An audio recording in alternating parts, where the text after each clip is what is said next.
Okay, so I don't know. It's not a big deal. I was up all night watching Hey cars. guys. Really? Oh, Are you ready to start huddle? Hey, yeah, we are. Yeah, let's pull up the charts. Yeah, let's take a Here, look. Put one sign in my charts here. Ooh, can we talk about the 32-year-old male patient that was admitted to the ED the other night? They came in with their wife and it was a spinal cord injury.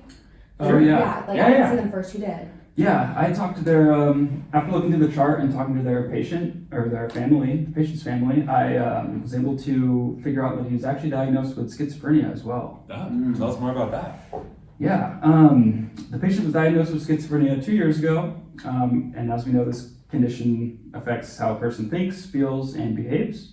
It's characterized by a combination of positive and negative symptoms, as well as some cognitive symptoms. It can involve acute psychotic episodes, characterized by a period of intense symptoms, which can significantly impact a person's ability to function and perform activities of daily living. So, what specific symptoms does this patient experience? Yeah, so the positive symptoms that the patient experiences are auditory hallucinations, hearing voices that he says criticize or belittle him, especially when he's stressed. So he also experiences delusions, believing that his coworkers are spying on him or trying to sabotage his work. And the patient's speech is often difficult to follow and expresses signs of disorganized thinking. And he also has some negative symptoms, which he's experienced reduced emotional expression and appears withdrawn at times. However, the patient has been managing these symptoms pretty well. How has the patient been managing schizophrenia? Despite his challenges, he's been managing them pretty well. He's been adherent to his medication therapy and hasn't experienced any side effects or any medication-related issues. Additionally, the patient has been actively participating in therapy sessions, which has helped him develop coping strategies for managing his stress and also reducing the risk of his acute exacerbations. His family is also very supportive, and at his work, I guess they're very accommodating, so that helps him manage his stress as well. Great. You mentioned that the patient had an acute exacerbation of schizophrenia about a year ago. How did he manage that? Yeah, so that he had an acute exacerbation. It was due to some very stressful event, and he actually forgot to take his medications. So during the exacerbation, the patient received just additional support from mental health professionals and an increased monitoring of his medication regimen. He also participated in cognitive behavioral therapy to address the specific symptoms and triggers. Since then, the patient's been vigilant about taking his medications regularly and has been proactive in managing his stress levels to prevent any further exacerbations. Given the patient's schizophrenia, how might this condition affect his care for the spinal cord injury? So the patient's schizophrenia may present some challenges in his care in this case. For example, if he experiences disorganized thinking or hallucinations, this may be difficult for him to communicate his symptoms and needs effectively.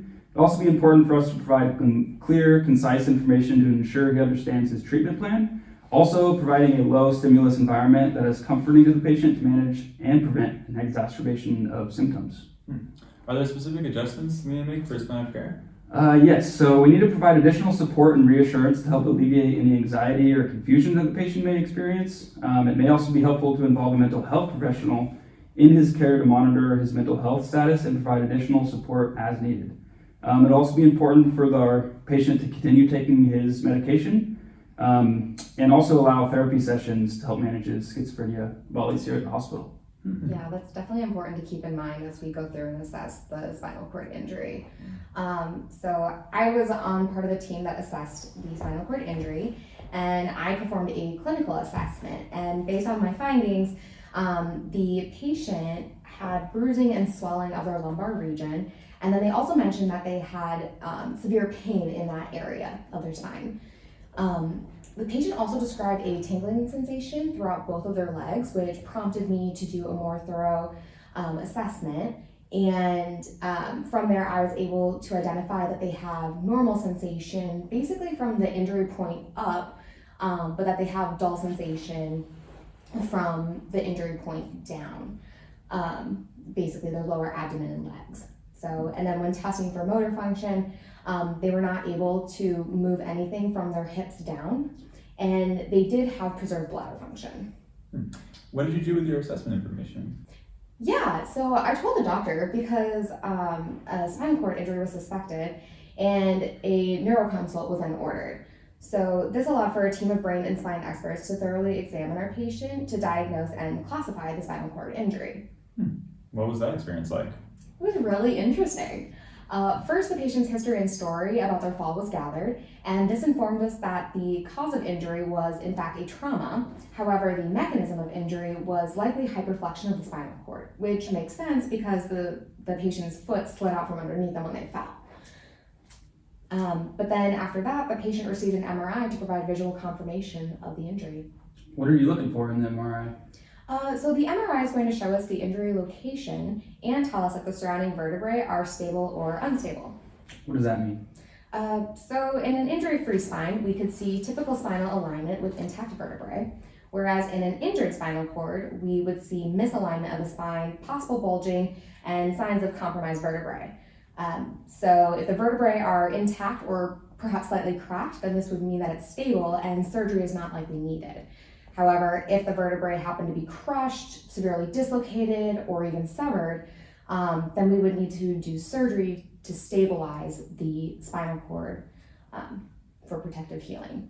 Okay. So, but in our patient's case, when the MRI results came back, they had a spinal cord injury that was visually confirmed in the L1, L2 region, and the vertebrae were in fact stable. Was the MRI all that you actually needed? Not exactly. After the MRI, the neuro team conducted the American Spinal Injury Association and impairment scale to determine the degree of injury to both the sensory and motor functions. So basically, they're going to be filling out this assessment and navigating different parts of the individual's body to assess for both sensory and motor function. And then they're going to score it appropriately. Lower scores generally mean that there's a lower perception of motor ability and sensory function. So then the score then gets translated into a grade, and it goes from like severe to unsevere. And so basically our patient's score translated to a grade B spinal cord injury, which means that this is an incomplete injury and that the patient will have sensory function but no motor function below the level of the injury. Which is consistent with the clinical assessment that I performed in addition to the scoring function. So basically, when all the assessments were completed, the patient was diagnosed with a stable, incomplete, grade B spinal cord injury at the L1, L2 region. Thanks, Sarah, for such a good breakdown of the assessments conducted. I can break down the meds and their common adverse effects we need to watch out for. It's going to be a little bit dense, okay? So bear with me, all right? That's fine. All right, so the patient was previously prescribed an antipsychotic and an antidepressant for his schizophrenia symptoms before the spinal cord injury. These were Abilify, a second-generation antipsychotic, and Zoloft, an SSRI. Abilify works to normalize dopamine activity in the brain. It has common side effects of headache, agitation, anxiety, insomnia, nausea, vomiting, dizziness, and somnolence. Compared to other second-generation antipsychotics, it has the lowest risk of metabolic effects and a low risk of extrapyramidal effects. These include involuntary muscle contractions or dystonia, Parkinsonism, which is like rigidity, slowness of movement and speed, tremor, and involuntary facial tics like lip smacking or grimacing. They also can experience uncontrollable motor restlessness or akathisia. Zoloft selectively inhibits serotonin reuptake in the brain, regulating mood, sleep, and appetite. This is how it treats depressive symptoms and anxiety, which often co-occur in patients with schizophrenia. Common side effects of Zoloft are sexual dysfunction and weight gain. There's also a significant risk of suicide risk after the medication begins to become effective, but this isn't a concern since he is already well established with his medication. So these medications were assessed to be effective and were left unchanged in the patient's regimen. It's important for the patient to continue taking his schizophrenia medications during the spinal cord injury recovery to prevent any exacerbations. What medications were prescribed after admitted? Oh yeah. After the accident, the patient was prescribed tramadol, which is an opioid analgesic for pain relief, with acetaminophen for adjunct therapy. Tramadol modulates pain transmission and perception. Now, common side effects of tramadol are sedation, dizziness, headache, dry mouth, and constipation. Respiratory depression is very rare with this medication, but can be life-threatening. Acetaminophen side effects are rare at therapeutic doses, but it's important to avoid alcohol use to prevent toxicity. It doesn't have any known effects on blood clotting, which is important for his next drug, which is unfractionated heparin. So heparin is given to address the issue of blood clots. Patients with spinal cord injuries are at risk for developing deep vein thrombosis and pulmonary embolism due to their reduced mobility. Common side effects include anemia, bleeding, hypersensitivity reactions, and osteoporosis with long-term use. Lastly, cyclobenzaprine, essentially acting skeletal muscle relaxant, is used to treat muscle spasms in this patient. These occur when there's an imbalance between the facilitatory and the inhibitory neurons that normally operate in balance, which can result from a partial spinal cord injury. Common side effects of cyclobenzaprine include central nervous system depression, anticholinergic effects such as dry mouth and constipation, and dysrhythmias. So that about sums up his medication list. He seems to be in good hands. Definitely. Great. Thanks for sharing that, Sam. So let's go ahead and discuss discharging this patient. So spinal cord injuries can create tremendous stress on the patient and their caregivers. It's important to include both in this care. Issues can include indirect costs of living, loss of mobility, becoming incapable to work, and additional complications such as UTI, sexual dysfunction, chronic pain, loss of muscle strength, loss of bone density, and loss of normal respiratory and digestive system function. However, rehabilitation can make a significant impact on these issues, and patients who had an SCI are known to have better outcomes after intense and continuous rehabilitation. Rehabilitation teams consist of, and are not limited to, physiatrists, occupational therapists, physiotherapists, dietitians, psychologists, social workers, the family of the patient, very important, and other specialists who provide social and emotional support to enhance quality of life, giving the patient a sense of autonomy. Physical and occupational therapists assist the patient to find their maximum level of function. The frequency of therapy depends on the patient's personal needs and the progress he's made through his therapy. Though initial PT can range, and it could be several times a week, and later adjusted depending on the progress. Therapy can include range of motion, balance, coordination, gait training, pain management techniques, and functional activities relevant to ADL, such as getting in and out of bed, personal hygiene, going to the toilet, cooking for themselves, things of that nature. The main purpose here is to give them something that's really precious to them, which is a sense of independence, right? He will have regular communication with a pain management specialist to deal with chronic pain he may be experiencing after his injury. He will also have access to a psychiatrist to address any issues regarding depression post-SCI.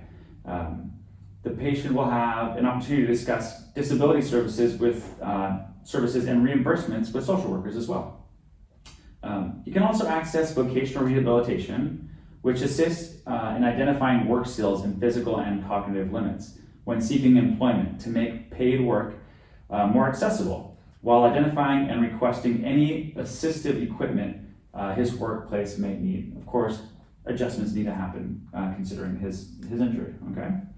Additionally, SCI patients and their caregivers can connect to support groups to address issues they may have about anxiety, frustration with their situation, depression, and loneliness. Lastly, it would be very supportive to encourage him to join activities that provide a sense of self-esteem and such as classes, hobbies, groups, social groups, community events, and things of that nature. We want to reestablish his stature in the community, and it's going to be very helpful for him to get back in there, okay? All right, team. Well, it sounds like we had all the corners covered. You guys feel comfortable with all this? Let's do it. Great. Let's go ahead and talk to our patient. All right. Great work. Yeah, so I told the doctor, and because the spinal cord injury was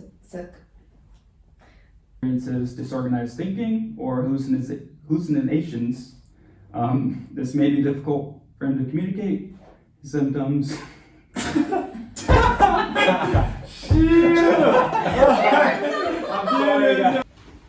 Okay, so spinal cord injuries are super fun. I hope I never get one. But